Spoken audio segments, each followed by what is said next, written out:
things I love about the South Carolina cell phone video, besides the obvious amazingness of the C-collar and everything else, is the guy realized who was on camera and then said to himself, probably self, this is going to probably be shown somewhere else. In what light do I want to be shown in at this moment, right? We've had cases where, and one was on the news that many of you saw, where people were on camera and then maybe are acting in a way that they wouldn't want everyone to see them on camera, right? So if you realize that someone is shooting you with a camera phone, ask yourself, what is exactly the appearance that I would want to be shown in this moment? Because I might end up on TV. But it even goes a step beyond that now, because you may not see the camera, and there's cameras everywhere, right? And this is one of the things we talk about when some of the medical directors get together. There are two kinds of agencies. Agencies where their crews have been on TV, on cell phone cameras, video, and agencies that will soon have their crews on TV, okay? And so just once again, we always want to act in a way that we'd be proud if it was broadcast to the rest of the country, because it just might be. And so if we keep that in mind, I think that's super helpful. That comes out when we're arguing with a patient or a family member or someone else. Sometimes it happens when the context is just not really clear, right? So there was a case at ECMC behind a curtain where the crew was trying to get the patient to hold still, and the patient was like fighting them and whatnot, and the crew was trying to tell them not to fight them, but maybe not with the kindest of words. And the people on the outside of the curtain didn't know that the crew was getting their ass kicked on the inside, but they knew the words that the crews were saying that was making it through the curtain were probably not the best words to be heard. So just understand that, number one, you're always being watched, and number two, 2/3 of the context will probably be missing when people either record you or make a judgment about what you're doing. So I'm going to start, and again, that was totally Dr. Innes's idea. I told her not to talk about that and sent her your complaint letters. We're going to talk about some of the issues that have come up in the last year. We do this every year when we get together. Dr. Teuscher's on her way, and she'll kind of jump in as we go along.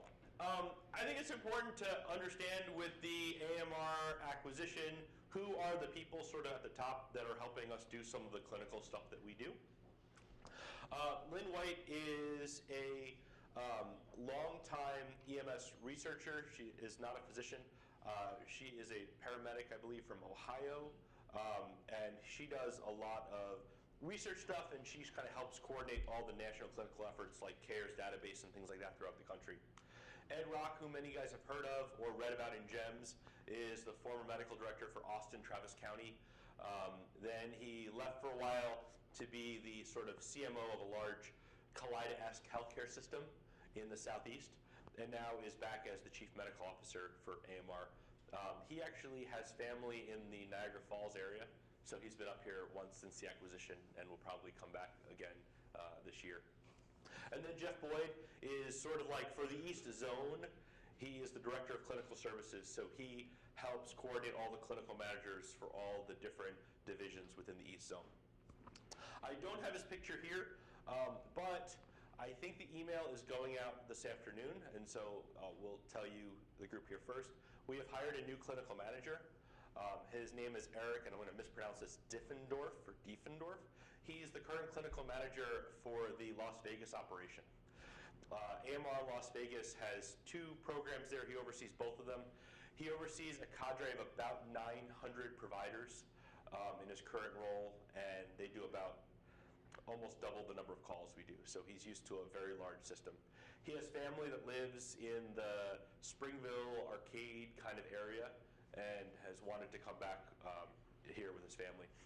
I think we had a number of really excellent internal applicants that we considered for this job. I think he is going to be a real strength here for a number of reasons. One is he's already been doing the job as clinical manager. He knows all the different AMR leadership players and works with them and is highly recommended by them. And finally, he has experience with integrating some of the meds and other EPCR programs and things like that we're going to start to have hopefully this year. So I think he's a good guy for that task. He will be here starting the end of May, beginning of June. So you'll see him. Chuck and Rob and the other people helping us out with CQI will continue in their current roles. And I think having this guy here is going to be great. There is a letter that's going out on NetScheduler today or tomorrow from Jay and I that you can read more stuff about it. If you have any questions, you can certainly talk to me or Jay. Dr. Tanaka is leaving us for Texas. Dr. Ayers is stuck in the Buffalo vortex. We have 2 new fellows starting in July. One is Dr. Gibson. She is an EMT and a senior resident in Albany, and will be coming here for a fellowship. And I think most people in the room know Mike O'Brien, who's one of our current chief residents, who will be staying for next year. So those will be our new fellows, and you guys will be seeing a lot more of them. Okay, narcotics. So this is always a topic that gives me chest pain, and I don't see Dr. Teuscher yet, so I'm actually going to skip ahead till she comes, so it can be her problem. And we'll move on to another topic like pre-notification. So we continue at times to struggle with our responsibility to pre-notify the hospitals for incoming patients. Who knows what is the New York State recommended standard for pre-notification? Who do they say you should pre-notify? Any ideas? The BLS protocol is actually pretty clear about this. They actually say everybody, okay? And certainly there have been a number of structural challenges to do this with the changes over the MERS radio, hospitals not answering their phones and other things. But that has always been the policy from the state. We have tried to focus on cases where there is a time life critical emergency or something where pre-notification would really make a difference. Those have been the case that we've really tried to focus on. The problem is we're still missing a number of those cases, okay? We had a conference call with one of the major health systems, and so this was a couple months ago, and I was told the topic of the conversation was they wanted to talk about cases that we're pre-notifying them for or not pre-notifying them for. And so I started the conversation by asking, okay, hospital system, and there's 4 hospitals on the phone call, what's your expectation? What do you guys want us to pre-notify you for, and what do you not want you to pre-notify you for? Well, there were 4 different hospitals on that conversation, and all 4 had a different view. So they couldn't even agree within their health system what they thought was important for us to tell them about and what wasn't, okay? We though have a list that we've sort of come up with that I think is very reasonable. So at least for now, strokes within 6 hours, that is the timeline that New York State dictates for pre-notification. STEMIs, of course, we need to pre-notify. We need to call medical direction. Patients meeting trauma triage guidelines, or anyone with significant trauma, altered mental status, or anyone that someone could possibly think is a trauma, right? There are 2 groups that we really struggle with when we bring a patient to either ECMC or Children's who we don't think is meeting trauma criteria, but then the hospital makes them a trauma. And those 2 groups that we really often get burned on are intoxicated patients and patients with altered mental status chronically for some reason, right? So this might be a demented person who doesn't know their name, or it might be a kid who's not really altered, but he's a kid, so he doesn't know what's going on, or an intoxicated person. So like the drunk guy who falls off his bar stool and now has a low GCS, that person meets trauma triage criteria. They do not have a high fall, but they're altered, and so really focusing on those to make sure we pre-notify those are really important. Patients on CPAP, patient intubator being bagged, I think that's kind of a no-brainer. Or any patient where there's a hot transport. We know that going hot to the hospital doesn't make you get there much faster. If you guys think it's important, and I'm supportive of that in critical situations, then you should also think it's important enough for the hospital then to be ready for you to get there. So this is not an all-encompassing list. I think if there's any doubt in your mind if this is someone you should tell the hospital or not, you really should, okay? I can't get crazy excited about, banging down your door to pre-notify every toe pain that comes in through the ED. But you do need to understand that this is something that really reflects on us as an agency. And when we bring someone really sick and we don't tell the hospital ahead of time, the perception, correct or not, is that we underestimated the severity of the situation. So you will never be wrong for telling the hospital something is coming ahead of time. And if you have any doubts at all, or you think someone else might overreact when they see this patient, even if they're fine, tell the hospital ahead of time. This is the trauma triage criteria. You guys know this well. This can help you, guide you on things that the hospital should know about in advance. Anyone who meets these criteria, they should be pre-notified for. Many patients who do not meet this criteria should still be pre-notified for. Do you guys know the standard for a pedestrian struck miles an hour or a motorcyclist struck miles per hour is less than 20, 25 miles an hour, okay? That's like if you're not driving through a parking lot at 5 miles an hour, you meet this criteria, right?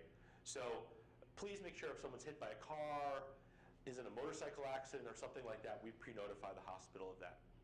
There are times where we don't know the exact mechanism associated with an injury, like someone falls from a height and we don't know exactly how high they fell, or someone is hit by a car and we don't know exactly how fast the car was going, or they fall off their motorcycle, we don't know how fast the motorcycle was going.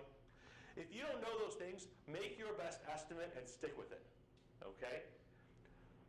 We know this is not a perfect system, and you know what? Whatever number you come up with, you're going to be the authority. So if you think it's 40 miles an hour, then that's the answer. It's 40 miles an hour. If you think it's 50, sometimes you can use the road as a guide, right? The speed at which someone is going to be on the highway is much different than the speed at which they'll be on a side street. But just make something up if you don't know. Make your best estimated guess, because it really does affect what the trauma team does. And if your best guess is 15 miles an hour, and that's what you're sticking with, when you get to the hospital, don't be like, it was probably 45, right? If you need to estimate or you think it's higher than it is, just guess the higher number and you'll never be wrong. Okay, so we've had times in the past couple years where providers have made mistakes because maybe they've tried to cut corners. But there's also times, and this is an example of a recent case, where the provider was really going out of their way to try to do the right thing and really gave extra effort to try to help a hospital, and in doing so, unfortunately, led himself down a primrose path, okay? So there was a call at ECMC at the nursing home. You know, more and more the hospitals have outpatient clinics on their property, or dialysis centers, or nursing homes, or wherever else. There's lots of reasons for people to be on hospital property now, other than being a hospital patient, right? And that goes for all the hospitals, not just ECMC where you are right now. So there was a nursing home patient who gets their care at Buffalo General, but they're just in the ECMC nursing home. And they had a chief complaint of like abdominal pain or something like that. This patient was not acutely ill. This was not a critical case, a time-sensitive case. And the people at the nursing home requested the patient go to Buffalo General. The crew, with the best of intentions, because this guy was really trying to do the right thing, and I can't overstate that, said to the nurse, that's an EMTALA violation for me to take your patient off your property. I have to take them to the ECMC ER. And they drove them to the ECMC ER, okay? So that is actually not an EMTALA violation, okay? It's not an EMTALA violation because the patient did not have a medical emergency needing a medical screening exam for which they were requesting an evaluation at ECMC. That's kind of a mouthful. It's not our job to know whether something is an EMTALA violation or not. If the hospital, in good faith, is saying it's safe for you to transfer this patient, then it's on them, it's not on us. Okay? We are not a hospital-based EMS agency. And so if a hospital representative says, please take this person off our property somewhere else, then we should generally do that. If you think you have found yourself in a situation where it is in fact an EMTALA violation for you to do that, and you think that you're going to be the one that's going to fix it, that's awesome. You need to call medical direction at the hospital property that you are currently on and discuss it with them, okay? So in this case, if the crew had called from the nursing home to the ER at ECMC and said, I have a patient, the nursing home wants to take us off property, one of two things could have happened. The doctor could have either said, sure, take it to Buffalo General, that's not an EMTALA violation. In that case, the doctor would have been correct, and our crew would have done the right thing, and would have had someone else to blame for it. If the doctor said, nope, that is an EMTALA violation, he would have been incorrect in that situation, but we would have then followed his directions and it would have been his fault and not our error. Okay? Does anyone have questions about that or how that works? Yeah? One of the other things that also is told to us, Yep. the reason for destination is purely family's request. And we're transporting patients 20 miles to another hospital purely on family request. Family lives around the corner. So I mean, that's the other thing we get faced with all the time too. Right, right. So, and this is a challenge to us. So the issue is, though, if the patient's medical records and everything else are at the other hospital, they're better served at that other hospital, right? And so there's hospital shopping, right? I mean, clearly there's that patient who wants to get opiates and he's going to go to 9 different hospitals in a day to try to find the guy that's going to give him what he wants to give. But as we look at healthcare deliverables, we know that patients get better care when they keep going to the same place over and over again. And so if we're trying to take someone to somewhere where they always go, then that's actually a pretty good reason to bring them there if we can get them there safely. It is going to improve the healthcare system, and in that case, it is probably the closest, most appropriate place because it's where their doctor is and everything else. That's different than the person who just wants to drive around town because, you know, if I can get to St. Joe's, I live kind of closer to St. Joe's, and then I can walk home from the St. Joe's waiting room. That's a totally different story. But in general, getting patients to where they have the specialty services they need, or getting patients to where their records are and their doctors are is really the best care for them. Any other questions about EMTALA violations? Do you know what the difference? COBRA and EMTALA, by the way, you may hear both those words. They're essentially the same thing. Okay? They're essentially the same thing. Often people will throw those words around and don't necessarily know what they mean. Often I find the people that use the word EMTALA most in a day are often the people who know least about what actually is in the law. But you can just sort of yell it like in a crowded room and everyone like stops and like the piano player stops playing and everyone's like, oh my goodness. And so again, it's not your responsibility to know if it's a EMTALA violation or not. It's the hospital's responsibility. I would call the ED on the property if you have any questions because let it be their fault. If you commit a horrendous EMTALA violation, bring somebody off one hospital property, number one, you're not actually the agency that EMTALA applies most directly to. And number two, if you have already spoken to the doctor and they told you to do it and you're following their direction, then it is on them. There are so many permutations of EMTALA, I could spend the next 20 hours of medical direction days explaining them all to you. And so instead, defaulting back to the hospital's responsibility is the best way for us to deal with this. There is a new New York State collaborative protocol which has been made and which will be voted on starting in May, and hopefully we will have live in our region by the end of this calendar year. Okay? In New York State, you guys all know there's a statewide BLS protocol. There is no statewide ALS protocol. Instead, what we're doing is essentially all the regions in the giant red box for a long time now have worked with the academic centers in their area, right? So if you look at it, Albany had most of those counties in that area following a single regional protocol. Syracuse had a bunch of agencies in their area doing the same thing. Rochester was also a big player, and then us, we had those 8 counties here.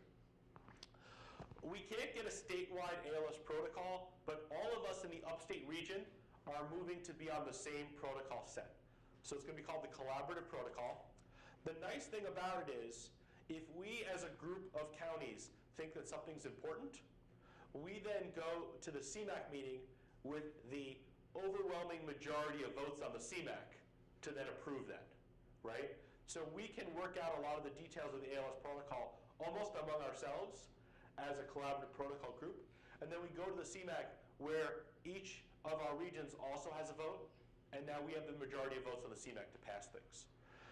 The collaborative protocol is going to be instated in the east part of the state first, and then we will move westward, and again, we should have it by the end of the year.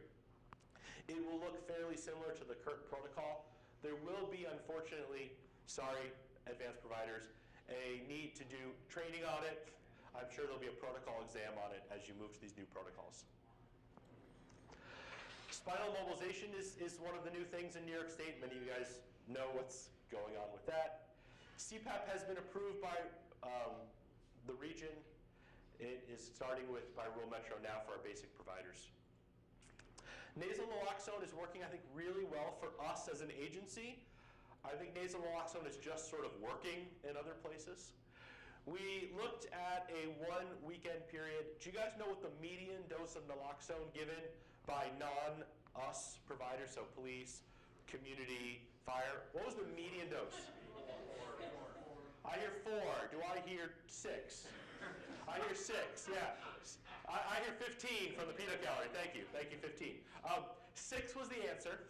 The median dose was 6 milligrams, okay? We tried to do a root cause analysis on this, and we tried to find out what some of the reasons why people were getting so much Narcan was. I think one of the issues is this idea that if you give Narcan, the patient wakes up immediately. And there, in fact, was a well-intentioned trainer who we're told was telling people that although it's supposed to be every 5 minutes, I would give it every 1 minute if I was you. Okay? Think about it. If you tell civilians to do something every 5 minutes, they're probably going to do it every 3 minutes, right? That's not unreasonable. I can't get too crazy about that. If you tell people to do it every 1 minute, you would just ask them to do rapid fire succession, right? Like, get your semi-automated Narcan launcher going, right? And just keep firing it into them. There was one call where police made it to a dorm room where there was a kid passed out. And for whatever reason, Buffalo police made it there before campus police made it there. I don't quite understand how it works, but that was the case. Buffalo police administered 1 dose and another dose immediately thereafter. The kid started waking up, started moving his arms a little bit, doing these kinds of things and showing that he can breathe. But thank goodness at that moment the campus safety officer showed up, and he had naloxone too. And he had not yet gotten a badge for giving naloxone, right? So he immediately administered his 2 more. So this kid was like puking and head spinning Linda Blair style, right, by the time we arrived. And was like extra pissed off, okay?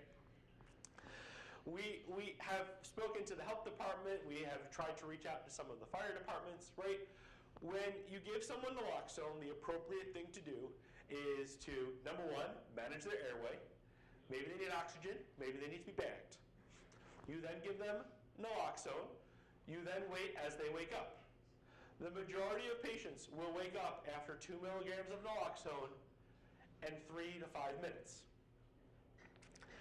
The majority of patients will not wake up after 30 seconds and 2 milligrams of naloxone.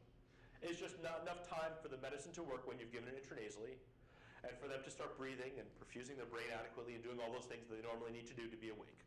Okay? This is an example for a teachable moment. We are trying to reach out to some agencies and talk about this.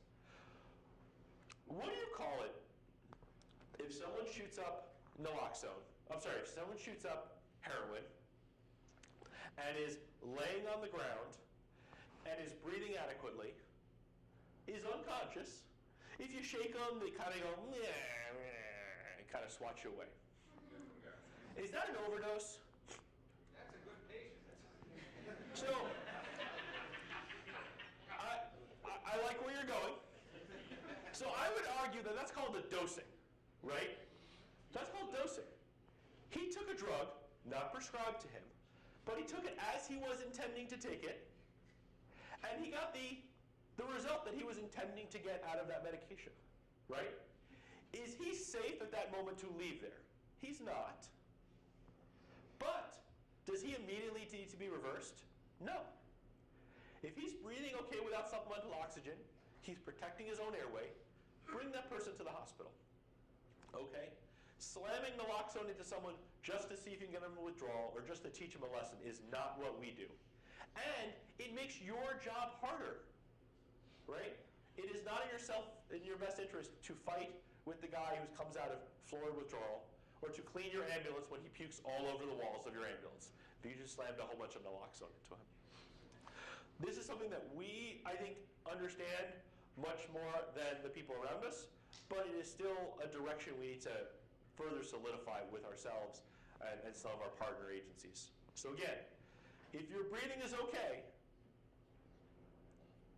you don't need naloxone. You're protecting your airway, your vitals are fine, you're a little arousable, that's a great patient to bring right to the hospital. You don't need to reverse them. The other nice thing about bringing that person to the hospital is if you bring them to us and you have not given them naloxone, and they're then awake Right. 5 minutes later, what's up? I think in fairness, Good. it's worth mentioning that the second you get that patient to most hospitals, they're gonna give them Narcan anyway. And that's on them. That's the hospitals. That's on them. So that's a great point Dr. Ennis brings up. If the hospital then gives your patient who has been stable the entire time naloxone, that's on them. Okay? They have now made their own mistake and their own problem of a patient, but that's on them. If the patient is doing everything and is otherwise stable and is a little sleepy, that's an okay patient that does not necessarily need to be reversed right away. Okay, BLS 12 leads. This slide is no longer up to date, so I'll tell you the difference. BLS 12 leads were approved by the state. As of the last education day, there was no guidance to tell us actually how to implement it, if we were going to implement it. The guidance has come out, it's kind of vague. We are trying to make a policy in this region that works, okay? Do I think that BLS providers at rural metro will get 12 leads tomorrow? No. Do I think they're going to get them in the short term? Probably not. However, there is a non-paramedic, non-CC level of care that drives around with $20,000 pulse oxes right now that are also able to do 12 leads, right? So our AMTs already have 12 lead monitors with them on their rigs. And we are trying to carve out a policy which would allow us to let them do 12 leads, okay? The current policy, as it was implemented in other areas that did this demonstration project, doesn't really work for Western New York. It was based on transmitting 100% of the 12 leads done by basic EMTs. I don't think that's the right thing to do in our system. So we're trying to find a way to fix this and make this work for us. Blood transfusion was approved by New York State. As of the last CMAC meeting, a whole bunch of agencies had submitted their protocols and their applications to become blood transfusion services, and only one of them had been approved. The agencies that had not been approved didn't really know why they had not been approved yet, had not heard back. And so we were kind of hesitant because we didn't know what was wrong with these applications and why they had been approved or not been approved. So we held off for a little bit. I got a hold of just yesterday a copy of the only application that passed. So we're going to try to copy that as closely as possible and make that our policy. And so hopefully this will be done by the end of the calendar year, but this has been a very, very slow process. New York State put the stuff out, and as of the last CMAC meeting, again, had only accepted a single program out of Long Island. So again, to remind you, there's only one agency that's been approved to do blood, and it is not us yet. We're working on this. Hopefully this will be approved by the state shortly. Our revised application should be going in by the end of this week, I hope. I have a question about that. Please. I'm assuming that's for like a patient who's going from one hospital to another with Yep. the Yep. transfused product, and Yep. not somebody who's going to be transfused en route. So you're right. We're not carrying blood in coolers. This is for people who a transfusion starts at one hospital and we're continuing it to the next hospital. In the past, when we had to do this, either we'd wait for the transfusion to go through or we'd kidnap a nurse, neither of which are really good options for us.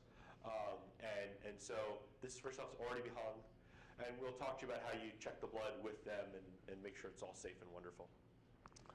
Okay, there is a naloxone study starting at ECMC this summer for you guys just to be aware of. It's an observational study. We're not asking you guys to do anything differently. We're not asking you guys to preferentially take patients to ECMC. You can do whatever you want based on the BLS protocol. If, however, you take a patient to ECMC after giving them naloxone or after someone else gives them naloxone, we're going to ask you to answer a few questions for us about that patient's care, and that will help us better understand what happens with these naloxone patients after you guys leave, okay? There are some studies out there that suggest that it's safe to leave people on scene after giving them naloxone, they come from different times when the opiates and fentanyl and heroin weren't all mixed together the same way. They also have some methods that are not the best. One of the reasons why I think it's so important that we transport all these patients to the hospital is not that my assessment of the hospital is different than your assessment. It's that we have to watch these patients to make sure they get worse. And we have a lot of patients who look terrible 30 minutes later, but look great in the first 15 minutes. And so if our assessment of these patients is only based on our brief interaction with them in the field, we're going to get this wrong, okay? And all of us, whether it's me in the field or you guys in the field, if we don't have enough time to watch these patients, we're going to get it wrong. Poison control recommends watching these patients for 4 hours after naloxone administration. And so bringing them to the hospital so that we can watch them for a while is really what we need to do, okay? So if someone tries to sign off after you reverse them, I would ask you, number one, to try to do your best convincing act. Number two, I'd ask you to call the police to evaluate them to see if there's someone who we can force to come into the hospital. If neither of those work, then I would finally call medical direction, okay? These are extremely high-risk patients. These patients pose a great risk to themselves and to you as the provider, right? Even if that patient maybe was safe to sign off and then overdoses again 15 minutes later and then dies based on a second overdose, there will be no way to know. And we'll be the ones stuck holding the hot potato. So I really, this is one of those cases where we need to be paternalistic, I think, and we need to do our best within the confines of what we're legally allowed to do. If the police authorize us to take this person into the hospital on 2209 status or something like that, then that's a good way to do it. But again, that person who was sleeping with his opiate overdose, that person is going to consent to go to the hospital because you didn't wake them up and put them into florid withdrawal, right? The more naloxone you give them, the more pissed off they're going to be, the more they're going to want to fight you. You don't need to get yourself in that position. So again, the naloxone study will just be asking questions. It is not asking you to change your practice. It's not asking you to preferentially bring your patients to anywhere. Treat your patients directly like you would always be doing, and afterwards just answer a few questions for us if you don't mind. Hey, Brian. Yep. Then why don't we take the patients to the hospital? Are the doctors allowing them to sign out? So the doctors are so it depends what hospital that is. That's not happening at this hospital. They are, well, it used to be. It's been changed. They are taking on enormous risk by doing that. All I can say is, all we can do is do the right job ourselves. And if other hospitals are going to do things that are not the right thing, then that is what that is. They're cutting people loose within the hour. Right. Right. So I'll tell you, two things concern me about that, and I'm aware it's happening. I know it's happening. Two things concern me about that very, very much. One is that I think in some hospitals, they're actually encouraging these patients to sign out. Like, I've been told that by some of our providers that like a nurse will come to a patient and be like, oh, you're an opiate overdose? You want to sign out against medical advice so you can leave now? To me, that's insane. Okay? They are saddling themselves with huge liability. You have now done your piece. Okay? Also, if they're in the hospital, there may be a chance that they can speak with someone and try to get some help at that point. Right? We are also potentially losing out on that sort of teachable moment. Maybe this is the time where he speaks to a doctor or counselor in the hospital and decides to go into rehab or get some support services. So I am certainly aware and I understand how frustrating it is when you've just like spent a whole bunch of time convincing a person to go to the hospital and then the hospital does the wrong thing. I feel for you. It frustrates the heck out of me. All I can say at the end of the day, all we can do is the right thing for our patients. And if the hospitals aren't doing the right thing, that's on them. This study that we're doing may change the paradigm to show that it's safe or not safe to do those things, but right now I don't think the science is there, and I think it's why we're actually doing this at ECMC. One final thing, when you're giving sign out to the hospital, whether it's for this study or not for this study, please do your best to know the approximate times when naloxone was given. If the hospital's doing their due diligence, they're going to count forwards from the naloxone administrations. So this is sort of like if you don't know exactly how fast the motorcycle is going when it crashed, give your best estimate of how fast you think it was going. If you don't know the exact moment that the police gave naloxone and they don't know either, just kind of count backwards. Okay, we were on scene this time. The cop said they gave it 2 minutes later. Earlier it was about this time. Please give your best estimate of this. It really will help us later on. Okay, I want to show you some of the stuff in the new collaborative protocols that affects potentially basics and medics. The medic stuff we'll talk about later. So there is a termination of resuscitation protocol in the new collaborative protocols that we'll be on. And if you read the protocol exactly as written, theoretically it gives providers the ability to terminate resuscitation without medical direction. It is our expectation at Rural Metro that all terminations, and a termination is a code that we start and then stop, or that someone else starts and then we stop, 100% of terminations will be called into medical direction. However, what is nice about this protocol is I think it gives us some nice guidelines for what's a reasonable call to think about terminating, okay? So this talks about not witnessed by bystanders, no bystander CPR, no shocks delivered to this patient, and it talks about a 20-minute resuscitative effort.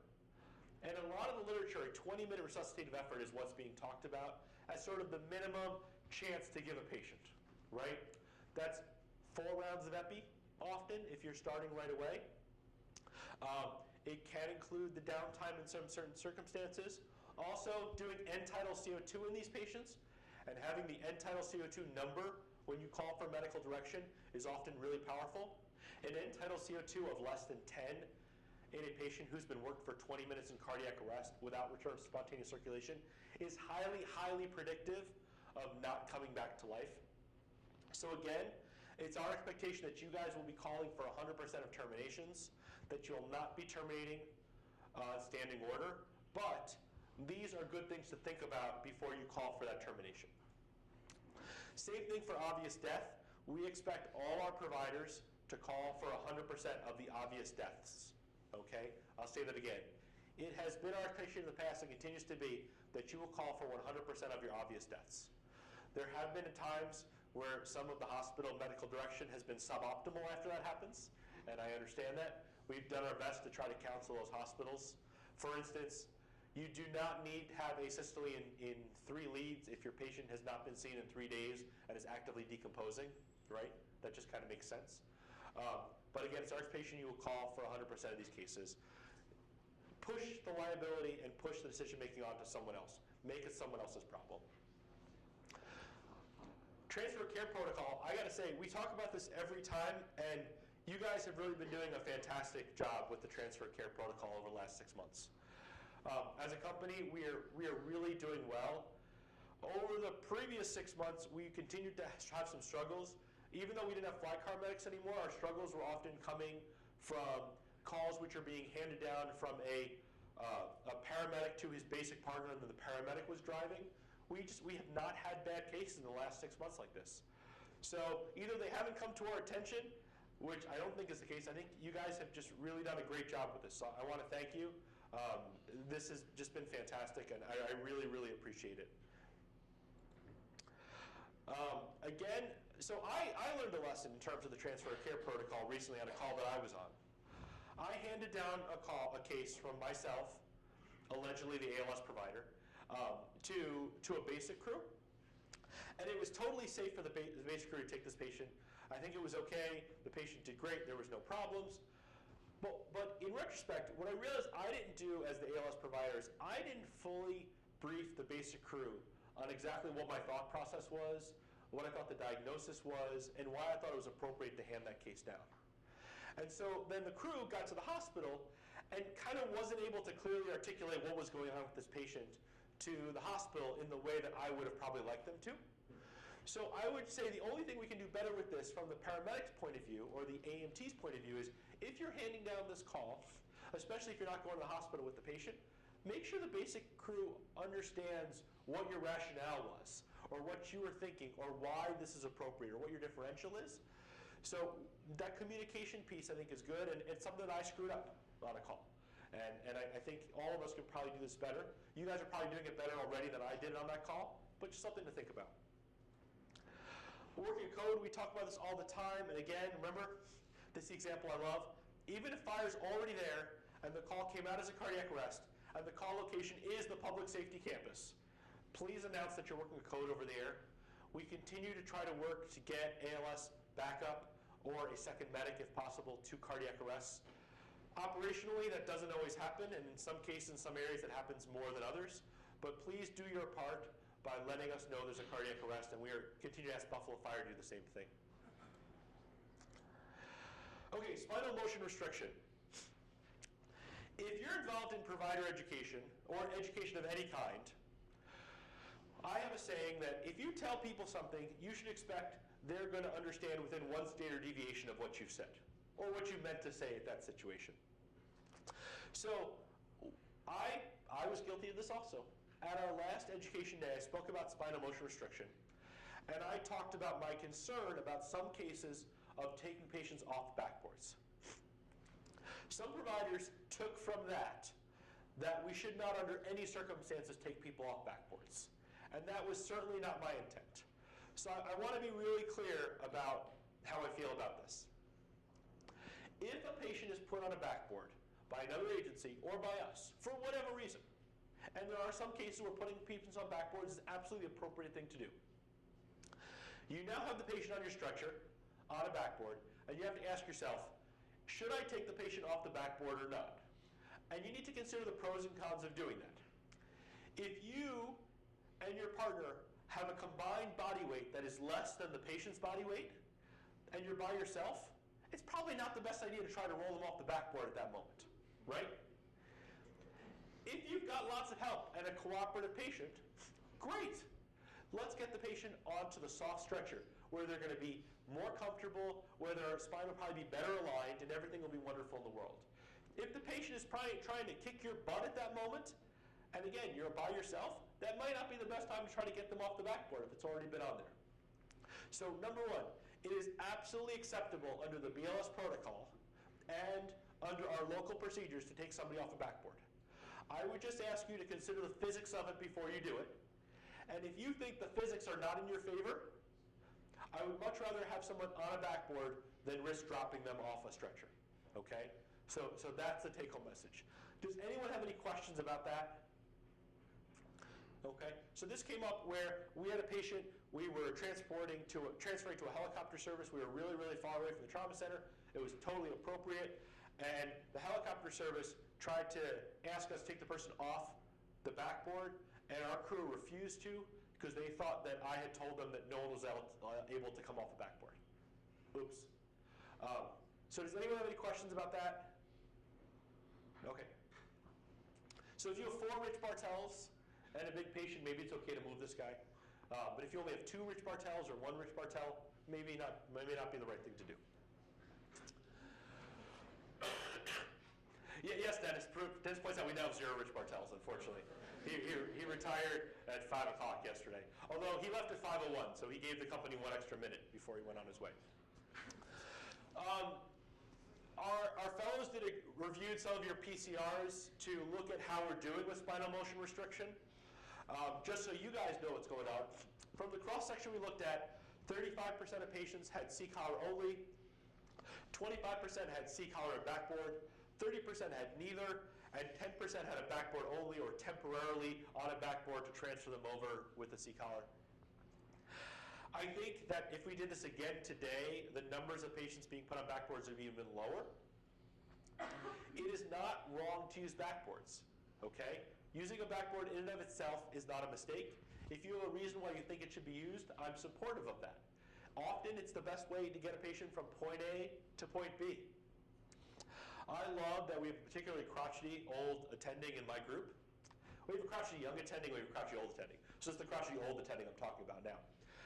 And he used to be the first guy to get on my cruise if someone had like a trivial mechanism, like a ground level trip and fall, alert and oriented and not fully backboarded. He'd get on them for that.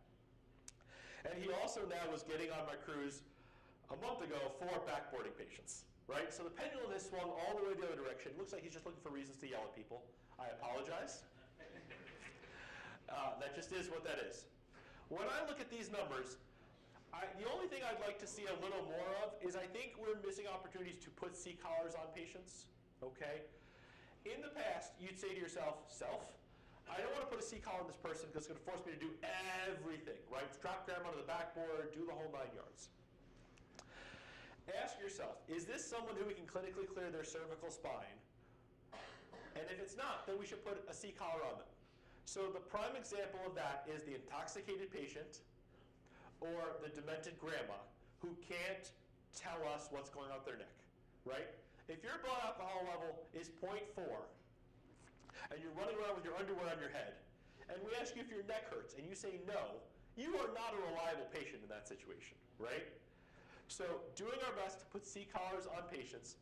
Also, if we're not putting them on the backboard, they're probably actually going to hold still better for the C-collar because we're not doing everything else. Do your best to provide C-collars to patients who we cannot clear them clinically. Again, I'd like to see that number go up a little more. I think we're still missing some opportunities to put C-collars on patients. And so just keep that in mind. Again, this is the spinal motion restriction protocol that we all know and love. Again, remember, altered mental status plus trauma equals C-collar. It's a simple equation. Whether it's because of drunk, whether you've been altered for the last 45 years in your nursing home, altered plus trauma equals C-collar. In the old system, you could just write fully immobilized, and we would know exactly what happened to your patient. As we do less fully immobilized, and fully immobilized is not even the correct term anyway, right? As we're doing less fully immobilized, I think we need to document in our PCR a little more what we're doing for spinal motion restriction, right? So if you are directing the patient to stand and pivot and not move their back as opposed to doing a backboard, put that in your narrative. If you put someone on a backboard to move them and then took them off it, put them in your narrative. Try to document exactly what we're doing, okay? This will save your backs. It may cause your hands or fingers a little more work as you write more in your PCR, but because there's so many different ways to skin this cat under the new spinal motion restriction protocol, please be a little clearer in your protocol, in your PCR about exactly what you did in those cases, okay? Check and inject, we'll do this with the basics later on today. This will have us doing the drawing up of stuff. Again, I talked about the difference between the way the paramedics are going to do it and the way the basics are going to do it in terms of not drawing syringes. My AEMTs, you guys are going to be on the check and inject protocol also, it looks like. It appears, and this is not in stone until the end of this month, but it appears that AEMTs, even though we kept a lot of things in the AEMT protocol for you guys, it looks like in the collaborative protocols, you guys are going to be under the BLS protocol for EPI, which means we need to put you guys under check and inject, okay? So when we split up in a little bit, we'll have you guys go with them and do check and inject, okay? Another thing that will be coming with the new collaborative protocols that you should be aware of is double sequential defibrillation. Raise by show of hands, who knows what double sequential defibrillation is? Okay, so a couple hands. It is a standing order in the new protocols. I want to talk about it briefly. I'm sorry. It is a medical control option in the new protocols. It is not a standing order. It is a medical control option in the new protocols. I want to talk about it briefly in front of everyone here because basic EMTs, you'd be involved in helping out on this if we decide to do this. We'll give you more guidance about this, but we're here now, so I want to talk about it very briefly. For people with refractory shockable rhythms, so these are people who have gotten 3, 4, 5, 6, 7 or more shocks, and often refractory is defined as 5 or more shocks. There is a theory that if you put 2 defibrillators on them and shock them with both defibrillators simultaneously, that may improve your chance of getting them out of that lethal rhythm, okay? The way you do it is you need 2 identical defibrillators, okay? So that means you need 2 rural metro paramedic units on scene. Maybe a supervisor and a rig, maybe 2 rigs, maybe 2 supervisors. It is not a AED plus a Zoll. It is not two Zolls from two different companies and two different makes and models. It is two identical defibrillators. You can place the pads on either both smoke over fire or one smoke over fire and one AP. You charge the defibrillator to 200, both of them. You clear the patients, and then you press both shocks simultaneously and deliver both shocks at the same time. Okay? Again, this is not for the first shock. This is someone who's gotten many, many shocks on scene and is still in a shock rhythm. Again, often 5 is the magic number talked about in the literature. And it is with medical direction only. When the new CLAB protocols come out, we'll give you more information about this, but we're gathered today, so we want to talk about it briefly in case you had questions. Again, more information to follow about this. Again, another view of putting the pads on. More views of putting pads on. So Dr. Teuscher has joined us. I held off on the discussion of narcotics until you came, Dr. Teuscher.